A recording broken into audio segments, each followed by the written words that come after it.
تصور کن، خوب تصور کن کل زندگیت همش یه توهم باشه. تو هر روز از خواب بیدار میشی، به کارهات میرسی، به گوشی نگاه میکنی، حرف میزنی و کارهای روزمره. اما یه چیزی همیشه کم داره، یه چیز درست نیست. فکر کردی این دنیای واقعی توه؟ یا فقط یه بازیه که نمیدونی توش چه نقشی داری؟ هر چیزی که میبینی، هر چیزی که میشنوی، حتی هر احساسی که داری میتونه برنامه ریزی شده باشه. تا حالا بهش فکر کردی؟ درسته دوست من، به جهان ماتریکس خوش اومدی. امروز میخوایم با هم تو این ویدیو جهان ماتریکس رو بررسی کنیم، بفهمیم چیه و باید چجوری باش رفتار کنیم. سیستم ماتریکس چطوری کار میکنه؟ ماتریکس یک سیستم ذهنی و اجتماعیه، ترکیبی از فرهنگ، رسانه، تبلیغات، عادت‌ها و ترس‌ها. هدفش کنترل رفتار، فکر و احساسات انسان‌ها، طوری که بتونه روی کل مسیر زندگی فرد تأثیر بذاره و تا پایان عمر اون رو در اختیار بگیره. افراد به شکل غیر مستقیم تحت فشار قوانین و استانداردهای جامعه و رسانه‌ها قرار میگیره، بدون اینکه حتی بفهمن چرا این کارا رو انجام میدن. مثال‌ها: مصرف‌گرایی، شبکه‌های اجتماعی، همرنگی با جمع، پیروی کورکورانه از هنجارها، ترس از شکست یا طرد شدن. ماتریکس یه سیستم پیچیده و هوشمنده. هر فکر، هر تصمیم، هر احساس تو در این جهان اندازه‌گیری، کنترل، دسته‌بندی و مقایسه میشه و در جایی که باید قرار میگیره. این سیستم چطوری باهات رفتار میکنه؟ خب، چه چیزهایی تو رو خوشحال میکنه؟ چه چیزهایی تو رو ناراحت میکنه؟ چه چیزی تو رو خسته میکنه و چه چیزی تحریکت میکنه؟ نگه داشتن تو در یک حالت مصنوعی از رضایت و خوشحالی بدون اینکه متوجه باشی. ماتریکس سیستم پیچیده است، یه زندان نامرئی برای ذهن. مردم فکر میکنن آزادن، ولی در واقع ذهنشون داره دائم کنترل میشه. رسانه‌ها، شبکه‌های اجتماعی، تبلیغات، اینترنت، حتی نظام آموزشی و مسیر شغلیشون همش بخشی از این توهمه و اون توهم اینه: حق آزادی و انتخاب عمل. آزادی واقعی یعنی بفهمی چه چیزی برات واقعیه و چه چیزی فقط برنامه‌ای از بیرونه. وقتی بفهمی زندانی هستی که خودش رو آزاد میدونه، اون موقع میتونی مسیر واقعی خودت رو پیدا کنی. سرگرمی‌های لحظه‌ای، شبکه‌های اجتماعی، بازی‌ها، لایک‌ها، اخبار و محتواهای هیجانی که فقط تو رو مشغول میکنه یا ذهنت رو به مسیر نادرستی هدایت میکنه بدون اینکه حتی بدونی چرا. روابط مصنوعی و احساسات فیک که بهت حس زندگی میده ولی تهش توهی هست. این سیستم مثل یک سایه تاریک روی ذهنته که تو رو در جایگاه یه تماشاگر نگه میداره، نه سازنده واقعی زندگی. شناسایی ماتریکس. چطور بفهمی تو در ماتریکس گرفتار شدی؟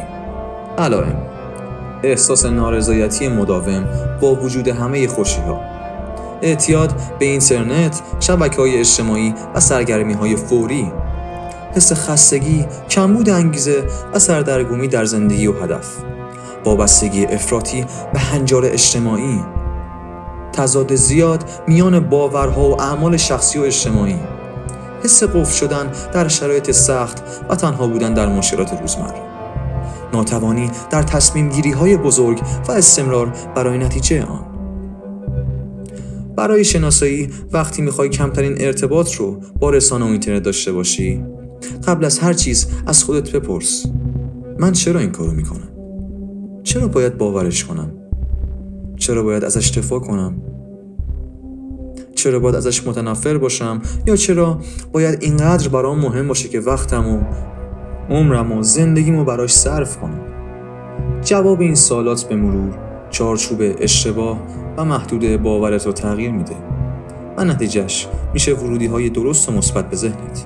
ذهن خودش ماتریکس رو درک میکنه و زمانی که بفهمه دچار دیگر کنترلی خارجی شده بوده، مسیر ناخودآگاهت به تدریج تغییر میکنه و این تغییر تو رو از ماتریکس آگاه میکنه.